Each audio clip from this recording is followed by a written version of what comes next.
La présente capsule vidéo s'adresse aux étudiantes et étudiants du Cégep de l'Outaouais qui ont à suivre un ou des cours de microbiologie dans le cadre de leur technique en santé ou de biotechnologie.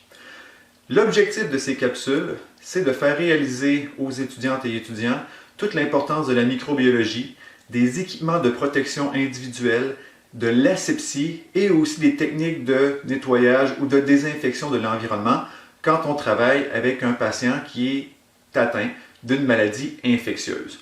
Donc, on va voir toute la chronologie des événements par lesquels va passer ce patient-là, que ce soit par exemple lorsqu'il est pris en charge par les gens de soins préhospitaliers d'urgence, ensuite en soins infirmiers, inhalothérapie, analyse biomédicale, etc.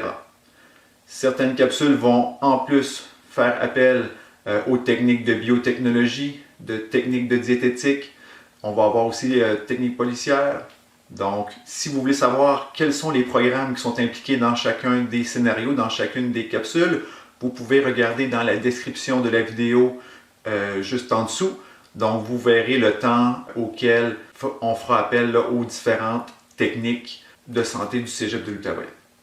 Donc, l'idée derrière ça, c'est de faire réaliser aux étudiants des différents programmes qu'est-ce qui est fait après leur intervention ou avant leur intervention.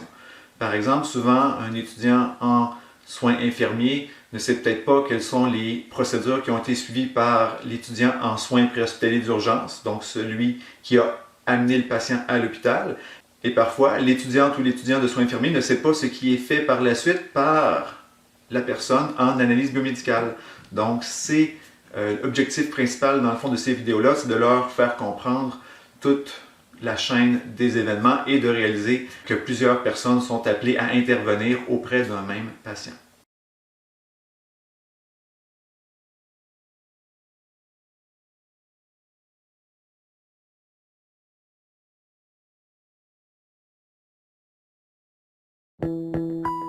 Été 2012, une éclosion de légionellose survient dans la ville de Québec. Plusieurs personnes décèdent des suites de cette forme de pneumonie sévère.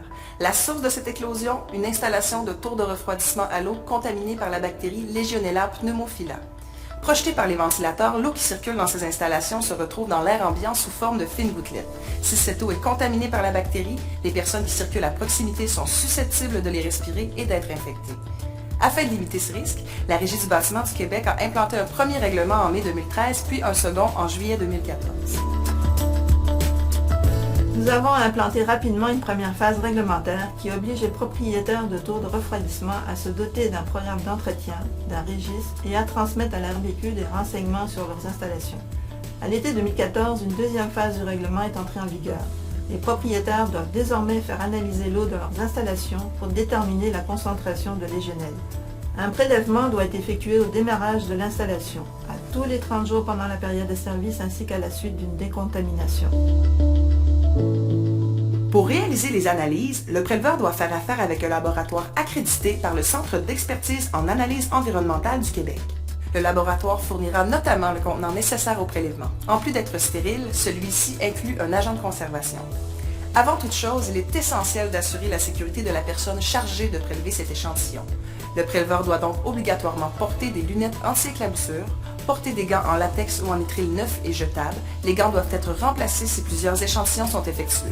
Il doit également porter un demi-masque neuf et jetable ayant une efficacité de filtration minimale de N95. Il doit être également accompagné d'au moins une personne capable de faire fonctionner l'installation. Une fois ces précautions mises en place, le préleveur est prêt pour la prise d'échantillons. Celle-ci peut être effectuée selon l'une des deux méthodes prescrites par le protocole d'échantillonnage de l'eau des circuits de tours de refroidissement pour la recherche des légionelles du Centre d'expertise en analyse environnementale du Québec. Peu importe la méthode choisie, il doit être effectué au moment opportun, soit au moins 48 heures après le dernier traitement de l'eau. Si des produits de traitement sont ajoutés à une fréquence de moins de 48 heures, l'échantillon doit être prélevé juste avant le prochain ajout de produits traitants. Si le traitement de l'eau est en continu, l'échantillonnage peut être fait à tout moment. La première méthode consiste à prendre l'échantillon d'eau directement dans le bassin de la tour. Avec la main ou à l'aide d'une perche si le bassin est difficile à atteindre, le préleveur immerge le contenant dans l'eau. Il doit être placé dans un angle de 45 degrés par rapport à la verticale afin de laisser une ouverture à la surface. Le préleveur procède à son remplissage en prenant soin de laisser un vide d'au moins 2,5 cm dans le haut. Il est primordial de s'assurer que l'agent de conservation n'est pas renversé durant cette opération. Il est également important qu'aucun dépôt du fond du bassin ne soit récupéré. Voyons maintenant la deuxième méthode de prise d'échantillon.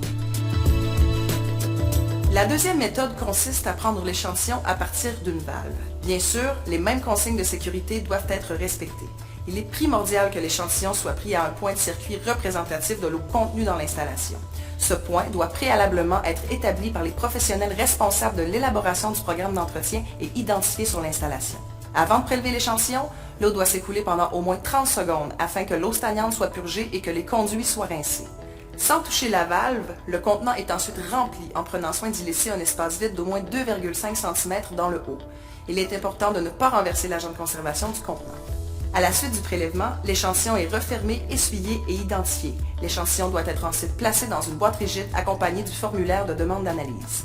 Pour le protéger des chocs, il est souhaitable de l'immobiliser avec du matériel de remplissage. Du ruban adhésif ou un autre moyen devrait également être utilisé pour garder la boîte de transport fermée jusqu'à son arrivée au laboratoire. L'échantillon doit être transporté à la température ambiante sans être refroidi. Celui-ci doit être apporté au laboratoire dans un délai le plus court possible et ne dépassant pas 48 heures. Nous vous invitons à consulter le protocole du Centre d'expertise en analyse environnementale du Québec en visitant le site web de la Régie du bâtiment. Vous obtiendrez également plus d'informations sur les installations de tours de refroidissement à l'eau à cette adresse.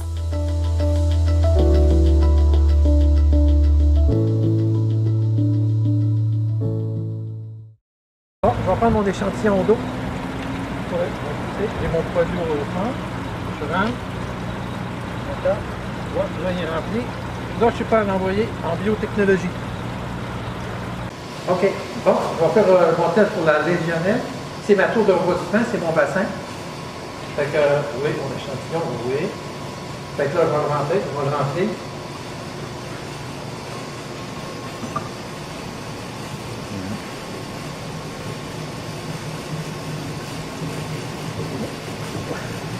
Je suis à sa hauteur. Super. Bon, il me reste à envoyer mon échantillon à se faire en biotechnologie. La bactérie Legionella pneumophila est une bactérie de type gram-négatif, bacille, mobile. Mobile, ça veut dire qu'elle a plein de flagelles autour d'elle qui lui permettent de se déplacer. C'est aussi une bactérie qui a la capacité de tolérer des pH acides et de tolérer des températures assez élevées allant jusqu'à 50-60 degrés Celsius. Elle est responsable principalement de deux maladies. Une qui est un petit peu plus bénigne, qu'on appelle la fièvre de Pontiac, donc qui va se résorber là, en 2 à 5 jours, mais aussi elle cause une maladie beaucoup plus grave qui s'appelle la maladie du légionnaire, qui va se caractériser par une infection pulmonaire très grave, un peu comme une pneumonie. On va contracter cette infection-là de diverses façons, mais ça a toujours un lien avec des sources d'eau un petit peu plus chaudes. Par exemple, ça peut provenir d'un chauffe-eau à la maison, donc quand on prend sa douche, surtout si le chauffe-eau est maintenu à une température inférieure à 60 degrés Celsius, donc on s'expose à un plus grand risque d'infection parce que la bactérie pourrait survivre dans un environnement comme celui-là. Il y a aussi les tours de refroidissement d'eau, les spas, les bains à remous, ou aussi des appareils de thérapie respiratoire, par exemple les gens qui font de l'apnée du sommeil, donc avec la nébulisation de l'eau qu'il pourrait y avoir dans ces appareils-là, ça pourrait devenir un endroit propice pour le développement de la bactérie. Donc, dans la capsule aujourd'hui, ce qu'on veut expliquer, c'est la détection et l'identification de cette bactérie-là, donc Legionella pneumophila, dans une tour à refroidissement à l'eau. Donc, une personne qui travaille sur les lieux va faire un prélèvement de façon stérile, donc dans une bouteille comme celle-là, dans laquelle il y a souvent un liquide qui est une solution de thiosulfate qui est là pour neutraliser le chlore. Donc, on veut maintenir les bactéries en vie entre le moment où on fait le prélèvement et le moment où l'analyse sera faite en laboratoire. Il y a diverses techniques qui peuvent être utilisées. On va préférer des techniques standardisées. Par exemple, la norme ISO 11731-2017 ou une norme qui est québécoise, qui est une méthode analytique 370 de l'IRSST. Donc, ce qu'on va faire, on récupère la bouteille. On doit idéalement travailler dans une enceinte de sécurité biologique. Toujours une bonne idée de porter des gants, un masque, des lunettes de protection, donc pour éviter de se contaminer soi-même. Donc et un sarrau, toute évidence. Donc on met les équipements de protection individuels là, pour bien se protéger. Par la suite, on va traiter l'échantillon à la chaleur et à l'acide. Pourquoi? C'est qu'on veut éliminer les bactéries autres que la bactérie que l'on recherche.